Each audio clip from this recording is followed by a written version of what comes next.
On October 17, 1976, more than 50 women met at Chat's Church Street office to discuss forming a place of their own. By the end of February 1977, 342 Jarvis was the center for activism of a younger generation of lesbians.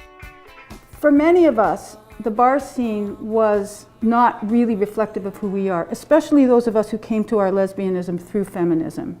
And I have a very vivid memory of going to, I believe it was the Blue Jay for the first time with my lover, and we arrived at the bar to see a very, a completely different scene. They were older women.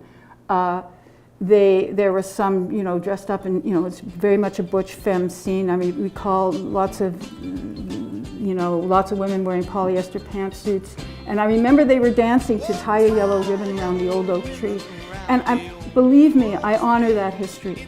And I really want to make it clear that that is an important history in our lesbian culture, and that I don't even mean to denigrate it, even remotely. But it did not speak to who I was, both as a feminist and as somebody who was kind of into rock and roll, and Loot provided a different cultural context for a lot of us. And there were actually some people who were at that bar that night who eventually came to Loot as well. We found the space 342 Jarvis, and it was basically a house. It was a meeting space. It was a place also where we began to have this little cafe called the Three of Cups, which was, by the way, beginning to help engender a community of women musicians, which was also just beginning to breathe new life. The band Mama Kia too definitely was birthed there.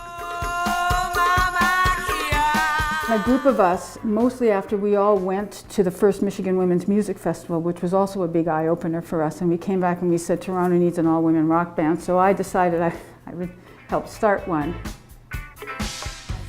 By us being there, we were able to gather women in a different way. Parties were way different than they may have been just a few years before. Largely, the media wasn't paying attention, therefore other people weren't finding out. When it began to take on a real scope, I think, is that as those small efforts built and some small impact was beginning to be felt, there came a reaction. We saw the reaction first building in the States with Anita Bryant and her campaign in Dade County. And she was brought up here to Canada by the people who've since become our most visible opponents, Renaissance International and other fundamentalist Christian crowd. I think it's important to remember that one of our biggest challenges was that even though we were wanting to be visible and we wanted to organize ourselves politically and not just for social reasons, there were very few of us who were prepared to come out in front of a camera. And this is a really important part of our history. It took some of us, including myself, a long time. And we all know that there's different levels of being out. You can be out to your family, out to your friends, you're not out at work, you're not out in the larger world. And really, honestly, it was only Chris Burchill, the late Chris Burchill, a completely brave and wonderful woman who was prepared to go out in front of cameras. We'd go to a demonstration. But to get up in front of a camera and say, we as lesbians say X, Y, and Z, that took a long time for that to happen.